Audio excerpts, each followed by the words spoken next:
I ended up with about 8.5 years in seminary, thinking I wanted to be a priest. Evidently not, because here I am. I've been here at Bellarmine for darn near 20, a little better than 20 years. A little more than 20 imagine years. when I came, if I'd known I could stay here that long, I probably never would have signed up. I'll tell you why I love Bellarmine and why I stay at Bellarmine. One of the major reasons, in fact, it is the major reason now why I work, because it gets me out, it keeps me moving, it keeps me active. And at Bellarmine, it's ideal. Because, as you mentioned before we started this interview, it must be hard working around a bunch of 18 to 22, 23, 24-year-old students.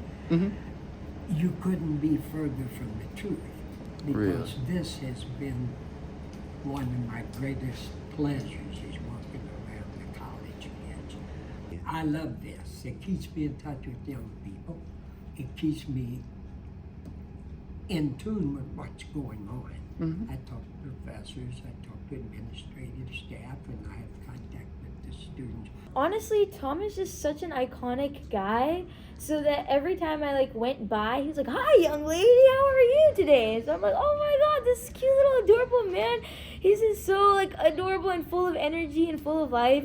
But I think my day-to-day interactions with him are just so full of joy and full of love, and he's just so present. Just every interaction with Tom is a special interaction, yeah. And I'm just grateful to have someone that is so encouraging and motivating. I remember before my exams, I always just come to his cart and I'm like, "Oh, got an exam today, Tom." He's like, "You're gonna kill it, young lady." And then I actually believe that I'm gonna kill the exam. One specific conversation that started our relationship, I would say, is that he was reading a book and I was like, "Oh my god, what are you reading there, Tom?" And he was like, "I'm reading this book."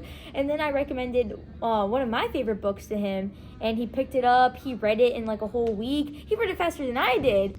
My first experience with Tom was getting a drink from here. And what really stuck out to me is how nice he is. He always asks me how my day is, especially whenever I'm checking out and stuff like that. And he always tells me to have a good day whenever I leave. He always just asks me how my day is, even if I'm not getting anything. And he'll tell me to have a good day and stuff like that. So, and sometimes he tells me I'm pretty. So, my first experience with Tom was probably every Wednesday, getting chili soup, especially, for lunch. I think it's great.